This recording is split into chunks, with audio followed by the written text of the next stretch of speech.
வணக்கம், நான் அதித்தி. இன்னைக்கு நம்ம வீடியோல வந்து ஒரு ரீடிங் ராப் தான் பார்க்க போறோம். நான் கலைஞர் லைப்ரரியில இருந்து லெண்டிங் எடுத்த 3 புத்தகங்களை பத்தி இந்த வீடியோல நான் பேச போறேன். முதல் புத்தகத்துடைய பேர் வந்து ஜெயகாந்தன் முன்னுரைகள் அப்படிங்கிற புத்தகம். இந்த புத்தகத்துடைய விலை வந்து ₹85 அண்ட் இதுல இருக்க நம்பர் ஆஃப் பேஜஸ் வந்து 223.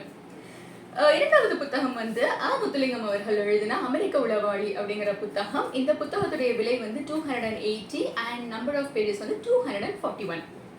ஃபைனலா பேச போற புத்தகத்துடைய பேர் வந்து என் வாழ்வில் புத்தகங்கள் அப்படின்னு பாவண்ணன் சார் எழுதின புத்தகம். இதோடைய விலை வந்து ₹180. இதுல இருக்க நம்பர் ஆஃப் பேஜஸ் வந்து 177.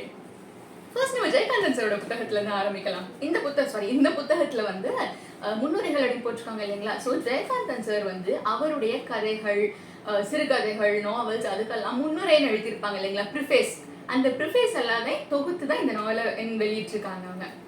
முதல்ல இதுல பார்க்க போறது வந்து சாருடைய அக்னி பிரவேசம் அப்படிங்கிற நாவலை பத்தி சார் நிறைய தாட் ஷேர் பண்ணியிருக்காரு. அந்த கதையை நான் சுருக்கமா சொல்லிடுறேன். ஒரு பொண்ணு ஒரு கடுமையான மழை பெய்யுற அன்னைக்கு ராத்திரி வந்து ஒரு பொண்ணை ஒருத்தன் கார்ல கூட்டிட்டு போய் செக்ஷுவலா அசால்ட் பண்ணிடுறான்.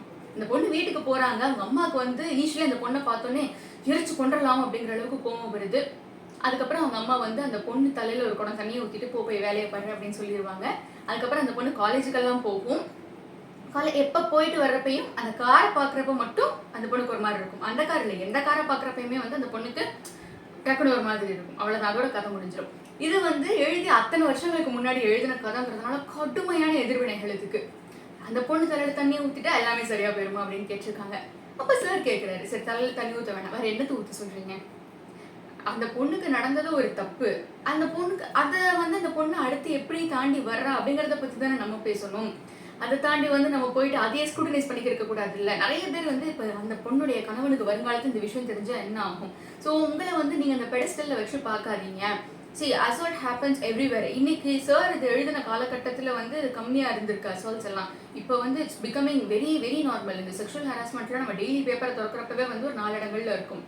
சாருக்கு வந்து நிறைய பேர் இந்த கடிதம் எழுதினதுல உடல் தூய்மை மன தூய்மை பற்றி சொல்லியிருக்காங்க. உடல் அளவில் வந்து கெட்டு போயிட்டால அப்படின்னு சொல்லிட்டு, அதாவது ஒரு ஆணுடைய இப்படி பட்டாலே அவன் கெட்டு போயிட்டா அப்படின்னு தான் அர்த்தம் அப்படின்னு சொல்லியிருக்காங்க. So what I have a thought here is, so இது டிரைவ் பண்ணுற பொண்ணுங்களுக்கு ரிலேட் பண்ணிக்க முடியும். பர்டிகுலர்லி 2 வீலர் ஸ்கூட்டி ஓட்டுற பொண்ணுங்களுக்கு வந்து நம்ம போகிறப்ப டிரைவ் பண்ணிட்டு போகிறப்ப நம்மளை வந்து ஓவர்டேக் பண்ணுறது இட்ஸ் ஃபைன், இப்படி உரசிட்டு போவாங்க. ஸோ அப்போ நம்ம இதை சொல்கிறப்ப என்ன சொல்லுவாங்க, நீ வந்து க்ளவுஸ் போட்டு போயிருந்தா அப்படி உரசிருக்க மாட்டான். ஓகே, ஐ wear gloves well driving everyday. இங்கே க்ளவுஸ் போட்டு போனாலும் அப்படி வந்து உரசிட்டு போகிறாங்க. அப்போ அது என்ன சொல்கிறது? அப்போ என்ன சொல்லுவாங்க, நீ வெளியே ஸ்கூட்டி எடுத்துகிட்டு போகிறதுனால தான் நான் உரசுறான். எட்டகேன் இந்த விக்டிம் பிளேமிக்கே தான் நம்ம சுற்றி வந்துக்கிட்டு இருக்கோம் அப்படிங்கிறது வந்து அந்த காலத்துலேருந்து இந்த காலம் வரைக்கும் அது மட்டும் தான் நடந்துட்டு இருக்கு. ஒருத்தர் வந்து சொல்லியிருந்தாரு, அந்த பொண்ணு வந்து அந்த பையனை தேடி கண்டுபிடிச்சு வெட்டி கொண்டுறணும் அப்படின்னு சொல்லி. ஸோ ஓகே, வெட்டி கொன்னதுக்கப்புறம் இந்த பிள்ளையோட வாழ்க்கையும் சேர்த்து தானே போகும். இந்த பிள்ளை வாழ்க்கை அதுக்கப்புறம் ஜெயிலில் போகும். ஸோ அது வந்து அந்த பொண்ணுக்கு இருக்க ட்ராமாவை பற்றி யாருமே எதுவுமே பேசலை அப்படிங்கிறது அது அதிர்ச்சியான விஷயம். எல்லாருமே வந்து அந்த பொண்ணுடைய மான மரியாதை என்ன ஆகுறது, குடும்ப கௌரவம் என்ன ஆகுறது, குல கௌரவம் என்ன ஆகுறது, அந்த பொண்ணுக்கு வரப்போற வருங்கால புருஷனோட மனசுல என்ன இருக்கும், அந்த மாதிரி விஷயங்களை பத்தி மட்டும் தான் யோசிக்கிறவங்களை தவிர்த்துட்டு who is thinking about that girl, அந்த பொண்ணை பத்தி யாருமே எதுவுமே யோசிக்கலையே. விஷயங்கள்லாம் சார் வந்து இதுல ரொம்ப நல்லா சொல்லியிருக்காரு. What is purity? மனதளவில் கெட்டு போயிட்டா அப்படின்னா நமக்கு வந்து உடல் ஒண்ணுதான், மனம் வந்து நமக்கு 1000 மனங்கள் இருக்குங்க. இப்போ ஒரு மூடு, அப்புறம் ஒரு mood. So we have thousands and thousands of நமக்கு நிறைய மனங்கள் இருக்கு. ஒருத்தட்ட நம்ம சில பேருக்கெல்லாம் இந்த மாதிரி ஒரு ஃபேஸை மட்டும் தான் காரணம் நம்ம ஒரு முடிவே பண்ணியிருப்போம். நமக்கு 1000 மனங்கள் இருக்கு. கெட்டு போயிட்டா அப்படிங்கிறது வந்து அது என்ன வெளியே வச்ச பொருளா, ஃப்ரிட்ஜில் வைக்காம கெட்டு போயிடுச்சு அப்படிங்கிறதுக்கு. ஸோ அந்த டெர்மினாலஜியும் தப்பு, அந்த விஷயத்தை நம்ம அணுகிற விதமும் தப்பு. வெரி சேட்லி சார் அந்த காலத்தில் என்னென்ன பிரச்சனைகள்லாம் இருக்குன்னு எழுதியிருந்தாரோ அது வந்து இப்போ வரைக்கும் அப்படியே இருக்கு. பஸ்ஸில் போகிறப்ப யாராவது நம்மளை உரசிட்டாங்கன்னா இந்த பொண்ணு நிற்க போய் தானே உரசுறாங்க, இல்லைன்னா உரசிருக்க மாட்டாங்களே. ஒரு இன்ஸ்டாகிராமில் ஒரு பொண்ணு ஒரு ஃபோட்டோ போடுறா, அதுக்கு கீழே வந்து ஒரு மீனான ஒரு வல்கரான கமெண்ட்ஸ் போடுறா, அந்த பொண்ணு ஃபோட்டோ போடுறதுனால தான் இருப்பேன். So it all comes to women, it all comes to அந்த பிளேமிங்க்கு தான் எல்லாமே வந்துட்டு. This is a sad truth. What you think about திஸ்ன்னு சொல்லுங்க. இது வந்து என்னுடைய பெர்செப்ஷன், இதை படிச்சதுலேருந்து. என்னோட வந்து சார் என்ன சொல்லியிருக்காருன்னா, அவர் வந்து தினமணி கதிரில் எழுதியிருக்காரு, ஆனந்த விகடன்லாம் எழுதியிருக்காரு. அவருடைய எழுத்துக்கள் வந்து எல்லா சமயமுமே வந்து ஒரே மாதிரி ரிசீவ் ஆகும்னு சொல்ல முடியாது இல்லைங்களா. அதை அவர் எப்படி எடுத்துக்கிட்டாரு? சார் வந்து முரண்பாடுகள் அப்படிங்கிற விஷயத்த பத்தி என்ன சொல்றாருன்னா, சார் ஒரு காலத்துல வந்து சென்னை வாழ்க்கை வந்து ரொம்ப மோசமானது, கிராம வாழ்க்கை தான் என்னைக்குமே பெஸ்ட் அப்படின்னு சொல்லி சார் எழுதியிருக்காரு. அடுத்தே வந்து கொஞ்ச காலகட்டங்கள்ல வந்து சென்னை அப்படிங்கிறது ஒரு சர்வைவல் அப்படின்றதுக்கு வந்ததுக்கு அப்புறமா அதை அந்த கருத்தை மாத்திக்கிட்டாரு. கிராம வாழ்க்கை வந்து அழகா இருக்கலாம், பட் சென்னை வாழ்க்கை தான் சோறு போடுது அப்படின்னு மாத்திருக்காரு. ஸோ ஏன் இப்படி முரண்பட்டுட்டே இருக்கீங்க அப்படின்னு கேட்குறப்ப நம்ம காலத்தோட மாறுறது தான் விஷயம். Self contradictions are not wrong, அப்பதான் நம்ம டெவலப் ஆகிறோம் அப்படிங்கிறது அர்த்தம் அப்படிங்கிறது சார் வந்து ரொம்பவே நேர்த்தியா எக்ஸ்பிளைன் பண்ணியிருக்காரு.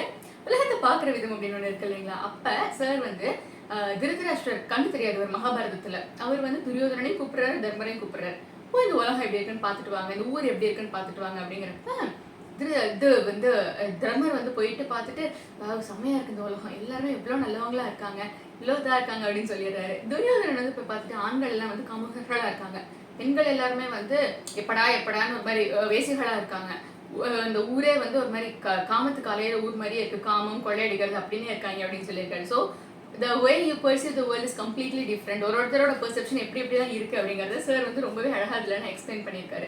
பிளஸ் லவ்வை பத்தி நிறைய சொல்லியிருக்காரு. லவ் அண்ட் லவ்வோட இருக்க அந்த பொசசிவ்னஸ், ஒரு நடிகை நாடகம் பார்க்கிறாள் அப்படின்ற ஒரு நாவல் இருக்கு சாருடையது. I think I have reviewed it in my channel. என் சேனலை நான் போட்டிருக்கேன், லிங்க் ஃபர்ஸ்ட் கமெண்ட்ல நான் கொடுக்குறேன். அதுல வந்து காதல் அப்படிங்கிறது, காதலுக்கு பொசசிவ்னஸ் தேவையா தேவையில்லை அப்படிங்கிறத பத்தி சார் வந்து எலாபரேட்டா எழுதியிருக்காரு. But I want to hear your thoughts on this. காதல் பொசசிவ்னஸ் நீங்க என்ன நினைக்கிறீங்க, அது அவசியம் தேவையா அப்படின்னு நீங்க சொல்லுங்க. அண்ட் சார் வந்து இதுல அவருடைய தாட் ப்ராசஸஸ் பிளஸ் அவர் எதிர்கொண்ட மக்கள், அவர் என்ன விஷயங்கள்லாம் தாண்டி வந்தாரு, இந்த மாதிரி விஷயங்கள் நிறைய தான் வந்து ரொம்ப அழகா நேர்த்தி எக்ஸ்பிளைன் பண்ணியிருக்காரு. And so this is definitely a must read book. இது வந்து பட்ஜெட் ஃப்ரெண்ட்லி புக்ன்றதுனால நீங்க யாருமே வந்து தாராளமா இதை படிச்சு பார்க்கலாம். ரெண்டாவது நான் சொல்ல போற புத்தகம் வந்து அமெரிக்காவோட வழி அப்படின்னு முத்துலிங்கம் சார் எழுதின புத்தகம். அண்ட் நான் வந்து இதுக்கு முன்னாடி போட்ட டாப் 5 தமிழ் ரைட்டர்ஸ் ஆஃப் 2024 அந்த வீடியோல வந்து முத்துலிங்கம் சாரை பத்தி எலாபரேட்டா பேசியிருக்கேன். ஸோ உங்களுக்கு சாரை பத்தி தெரிஞ்சுக்கணும்னா நான் அந்த வீடியோ லிங்க் கொடுக்குறேன், நீங்க செக் பண்ணிக்கோங்க. I don't want to repeat that again and again, திருப்பி சொல்ற மாதிரி ஆயிடும். முத்துலிங்கம் சாருடைய எக்ஸ்பீரியன்சஸ் அதுதான் இந்த புக்ல சொல்லியிருக்காரு. எக்ஸ்பீரியன்சஸ் சின்ன கதைகள், இன்சிடென்ட்ஸ் அதெல்லாம் வந்து இந்த புத்தகத்துல சொல்லியிருக்காங்க. ஒரு செம்மையான சம்பவம் இதுல என்னன்னா சமயோஜிதம் அப்படிங்கிறத பத்தி சார் சொல்லியிருக்காரு. அதாவது ஒருத்தர் வந்து கடையில் வச்சுன பையன் வேலை பார்க்குறான், அவர்கிட்ட வந்து பாதி சீஸ் கட்டி வேணும் அப்படின்னு சொல்லி ஒருத்தர் வந்து கேட்டு படுத்திக்கிட்டு இருக்காரு. பாதி சீஸ் கட்டி எப்படிங்க கொடுக்க முடியும் அப்படிங்கிறப்ப சரி உன் மேனேஜர்கிட்ட போய் பேசிட்டு அப்படிங்கிறாரு. மேனேஜர்கிட்ட போய் பேசுறாரு, ஐயோ ஒரு கேன பையன் வந்து நீ போட்டு படுத்திக்கிருக்கியா, பாதி சீஸ் கட்டி கொடுங்க அப்படின்னு சொல்லி திரும்பி பார்க்குறாரு. அவங்க நின்றுட்டு இருக்காங்க, அந்த சீஸ் கட்டி கேட்டவங்க பார்க்குறாரு. அவரு பார்த்த உடனே வந்து பாருங்க இந்த அமைதியான மனிதர் வந்து இந்த மீன் சீஸ் கட்டியை வாங்கிக்கிறேன்னு சொல்றாரு அப்படின்னு சொன்னோடனே ஆஹா இவன் பழச்சுக்குவான் அப்படின்ட்டு, நீ யாருப்பா எங்கேருந்து வந்து அப்படின்றப்ப நான் மெக்சிகோல இருந்து வந்து. ஓ மெக்சிகோவா, ஆமாங்க மெக்சிகோல வந்து ஆண்கள் எல்லாருமே வந்து, அதாவது ஆண்கள் பெண்கள் இருக்காங்க, ஆனா அங்க வந்து பெரும்பாலானவங்க வந்து ஃபுட்பால் பிளேயர்ஸா இருப்பாங்க, பெரும்பாலான பெண்கள் வந்து ப்ராஸ்டிடியூட்ஸா இருப்பாங்க அப்படின்னு சொல்றாரு. உடனே மேனேஜர் சொல்றாரு, என் பொண்டாட்டியும் மெக்சிகோ தான் அப்படின்னு. உடனே அப்படியா, அப்போ உங்க பொண்டாட்டி எந்த ஃபுட்பால் டீம்ல விளையாடுறாங்க அப்படின்னு கேட்டாரா.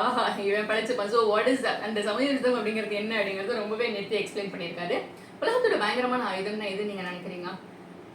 ஊர்வாய். ராமாயணத்துல வந்து போரெல்லாம் முடிஞ்சிருச்சு, ராவணனெல்லாம் வந்து வீழ்த்தியாச்சு. ஸோ சீதையை கூட்டிட்டு போற டைம் அதெல்லாம் வந்தப்ப வந்து ராமர் வந்து சொல்றாரு, நீ வந்து இப்போ வந்து யார் கூட வேணாலும் போகலாம், இவன் கூட போகலாம் அவன் கூட போகலாம் அப்படிங்கிறப்ப சீதை வந்து என்ன பேசுறீங்க நீங்க அப்படின்னு தீ குளிக்கிறாங்க அவங்க. அப்ப தீ குளிச்சதுக்கு அப்புறம் தான் ராமர் சொல்றாரு, எனக்கு தெரியும் நீ சுத்தமானவன், ஆனா ஊருக்கு தெரியாது இல்லையா, அதனால தீ குளிக்க சொன்னேன். ஸோ ராமராவே இருந்தாலும் ஊர்வாய்க்கு பயந்துதான் ஆகணும் அப்படிங்கிறத சொல்லியிருக்காரு. இந்த நம்ம புறநானூறு, குறுந்தொகை அந்த மாதிரி இதுல எல்லாம் வந்து தலைவனும் தலைவியும் பிரிஞ்சிருக்கிறத பத்தி எழுதியிருப்பாங்கல்ல. தலைவி வந்து தலைவனை பிரிஞ்சு வாடுற அப்படிங்கிறது உண்மை, அது ஒரு 15% தான்.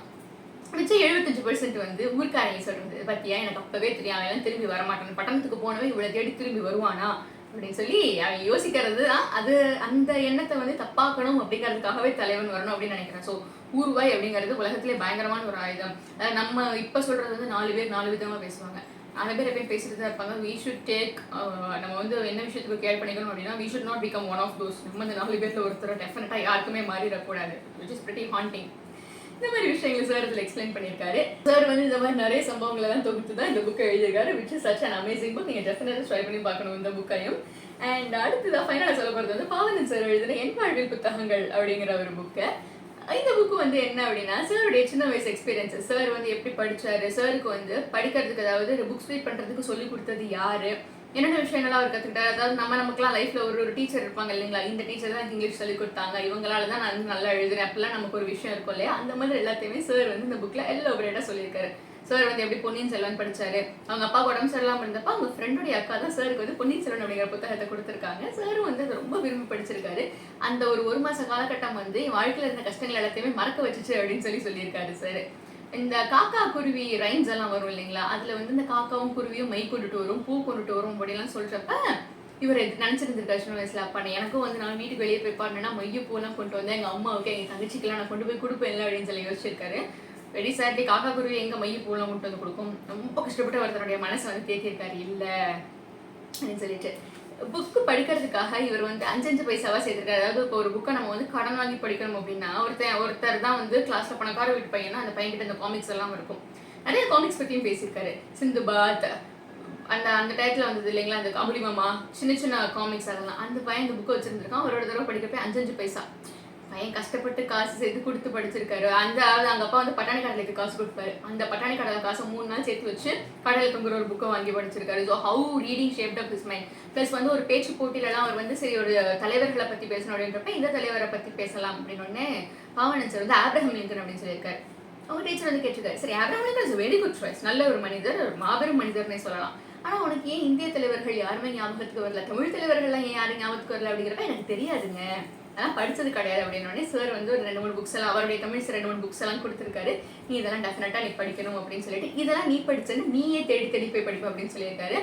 வெரி நல்ல விஷயமா சார் வந்து எல்லாத்துலயும் பிரைஸ் எல்லாம் வேற ஜெயிச்சிருக்காரு. ஸோ அவருடைய ரீடிங் வந்து இப்படிதான் எக்ஸ்பேண்ட் ஆகிட்டே போயிருக்கு.